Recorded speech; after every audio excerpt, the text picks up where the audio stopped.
salaamaaleykum wa rahmatulah mbokk mi loolu ñu ngi baax di ziara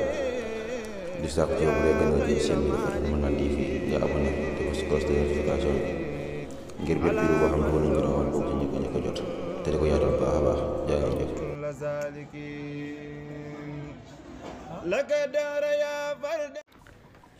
ñaan yi la rasulullahi sallallahu alayhi wa sallam jàngale ngir jullit bi buy tëdd mu di ko ñaane moom lañu tudde adkaaru naw mi dañoo dajale li yépp nag yonent bi da ko daan ñaane ba noppi nag digle ko xemmem loo ko jullit bi buy tëdd mu di ko jàng moom nag lu am solo la da nga ci mën a aare sa bopp ci ayu seytaane ak ayu mbindeef yépp ak ay guddi dana taxit nga yëg ak dal lool ci sa bopp da ngay tàmbali bala nga tëdd nga wax bismika rabbi wadaatu jambi wa bika arfa'u fa in amsakta nafsi farhamha wa in arsaltaha fahfadha bima tahfadu bihi ibadaka salihin loolu benn yoon nga koy wax nga jàll tegti allahumma innaka xalaqta nafsi wa anta tawaffaha laka mamataha wa mahyaha in ahyaytaha fahfadha wa in amattaha faghfir laha allahumma inni as'aluka al-aafiya benn yoon nga jàll tegti allahumma qini adabaka yawma tab'athu ibadaka benn yoon nga jàll tegti alhamdulillahi alladi at'amana wa saqana wa kafana wa awana fa kam mimman laa kaafiya lahu wala mu'wi benn yoon nga teg ci allahumma aslamtu nafsi ilayk wa fawwadtu amri ilayk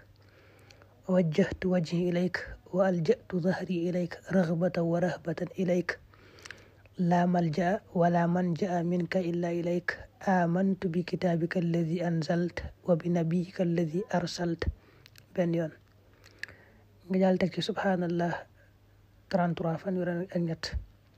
alhamdulillah 33 fanweer ak ñett allahu akbar 34 lay doon fanweer yoon ak ñeent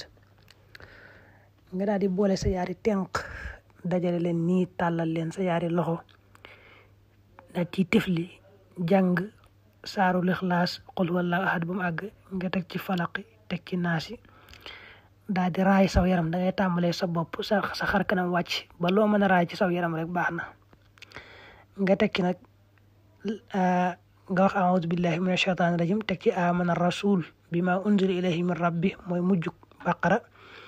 ba fa saar wa yam mooy fansurna alal qawmil kafirin nga jàll teg ci ayatul kursi yi allahu la ilaha illa huwa al hayyul qayyum ba ca fa laaya ba yam bu wal aliyyul azim yooyu moom ñaan yu am solo la yoo xam ne yépp yonent bi sallallahu alayhi wa sallam moo ko daa jëfandikoo ba noppi jàngale woon ko xemem loo woon ko aw xeetam bokk na ci it yonent bi jàngale woon ci guddi gu ne mooy suratul waqi'a nee na moom ku ko saxal guddi gu ne ak ñàkk du ko dal mukk bokk na ci yi ñuy gis ci téere sëriñ bi lu mel ne masalikul jinaan booy tëdd nga def bismillahi rahmaani rahim ñaar fukki yoon ak benn loolu it njariñ la waxoon nañ ko bokk na ci yi ñuy gis ci téere sëriñ bi it mooy loolu it waxoon nañ ko ba mu jàlloon mooy bi tàmbalee fatiha ñeenti yoon nga teg ci lixlaas yetti yoon baaqiyaatu saalihaat ak istighfar boobu allahumma salli ala ak julli ci yonante bi te mooy julli gi mooy allahumma salli ala badri tamam allahumma salli ala nuuri dalam allahumma salli ala miftahi daari salam allahumma salli ala safi fi jami anam bu dee istixfaar bi nag astaghfirullah al-azim alladi la ilaha illa huwa al-hayyul qayyum lay doon moom fukki yoon nga koy def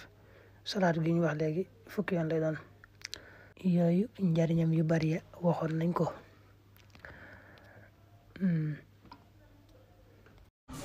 salaamaaleykum wa rahmatulah mbokk mi loolu ñu ngi baax di ziara di sàkk ci yow bu dee gën a jël seen bi dafa mën naa TV nga abonné te ko si cloche de notification